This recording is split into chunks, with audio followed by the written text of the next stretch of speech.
rakyat itu perlu pemimpin yang hebat, bisa menjadikan Indonesia ini sangat disegani di dunia internasional. Akhlak mereka, bagaimana akhlak mereka dalam berdebat, bagaimana akhlak mereka di dalam berbicara.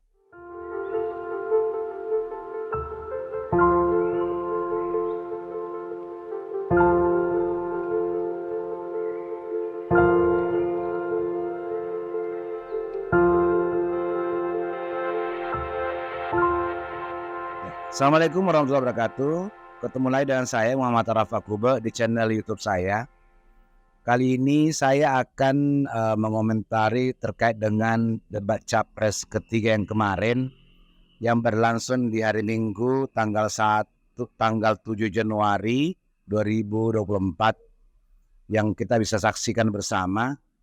Nah, saya mau membahas sedikit tentang ini terkait dengan debat Capres itu. Jadi debat Capres ini ada beberapa hal yang perlu kita komentari, yaitu terkait dengan bagaimana para pemimpin kita ini bisa memperlihatkan kepada publik atau kepada masyarakat kelayakan mereka dalam memimpin negeri ini. Karena negeri ini kan negeri yang berpenduduk 200-an juta rakyat, itu perlu pemimpin yang hebat, perlu pemimpin yang kuat, yang bervisi besar. Dan di sini kita bisa melihat siapa di antara mereka dari ketiga calon ini yang punya rencana besar untuk Indonesia, yang benar-benar akan menjadikan Indonesia ini negara besar yang mampu menjadi pemimpin di dunia. Karena kita ini negara berpenduduk keempat terbesar di dunia, sehingga kita ini sangat layak menjadi pemimpin di dunia ekonomi dan yang lainnya. Dan kemarin itu yang dibahas itu terkait dengan pertahanan, keamanan, terus kemudian hubungan internasional, terus kemudian geopolitik. Itu kan memang butuh pemimpin yang benar-benar bisa menjadikan Indonesia ini sangat disegani di dunia internasional, baik terkait pertahanan, keamanan, hubungan internasional, dan geopolitik. Selama ini kan Indonesia ini menurut saya tidak terlalu dianggap di dunia internasional karena mungkin kita lemah, kita bahkan tidak terlalu punya sikap bagaimana bersikap terhadap sesuatu, terkait sesuatu, dan Indonesia ini jarang sekali bersikap seperti itu. Terus kemudian di debat ini juga kita bisa lihat kemampuan pemimpin kita ini, rekam jejaknya. Jadi rekam jejak calon dari ketiga ini, baik itu calon 1, calon 2, dan calon 3 itu, kita bisa lihat rekam jejak mereka seperti apa sebelum-sebelumnya. Kan mereka, diantaranya mereka kan ada yang pernah jadi gubernur DKI, ada yang pernah menjadi gubernur Jawa Tengah, terus kemudian ada yang pernah menjadi menteri pertahanan. Nah, kita bisa lihat nih bagaimana rekam jejaknya selama mereka memimpin sebelum-sebelumnya.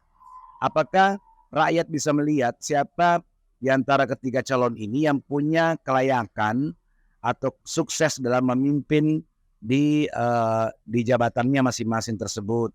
Kita bisa lihat aja nih bagaimana rekam jejak paslon 1 di DKI, terus kemudian bagaimana rekam jejak paslon 2 di kementerian, di Menteri Pertahanan, terus kemudian bagaimana rekam jejak paslon 3 ini di gubernur Jawa Tengah, bagaimana tingkat keberhasilannya. Tentu rakyat bisa melihat ya, karena sekarang ini kan dunia media sosial ini sudah terbuka, kita bisa lihat, bahkan YouTube kita bisa lihat semua rekam jejaknya satu persatu.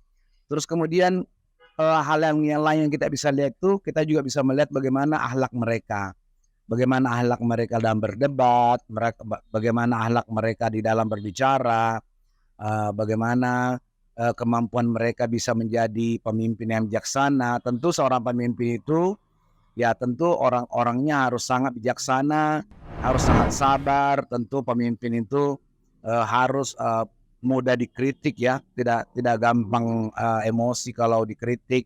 Ya, kita bisa lihat nih siapa di antara mereka yang menurut masyarakat adalah orang-orang yang punya akhlak yang sangat baik, yang kira-kira nanti kalau jadi presiden itu adalah menjadi orang yang kita bisa banggakan bersama. Karena ya ini kan negara besar nih, negara keempat terbesar di dunia dalam jumlah penduduk. Oleh karenanya kita butuh orang-orang yang sangat berakhlak, orang-orang yang sangat bisa menjaga diri, menjaga emosi dan sebagainya, sehingga mereka memang akan menjadi pemimpin disegani bukan cuma di Indonesia, bukan cuma disegani dihormati di Indonesia, tapi dihormati juga di dunia, di negara-negara lain. Ya karena kita ini kan Indonesia ini harus punya pemimpin yang mewakili rakyatnya menjadi orang yang hebat. Itu mungkin sedikit tanggapan dari saya terkait dengan debat capres ketiga ini. Semoga nanti debat capres keempat bisa kita lihat bersama dan kita bisa saksikan, dan nanti saya juga akan kembali mengomentari. Terima kasih. Assalamualaikum warahmatullahi wabarakatuh.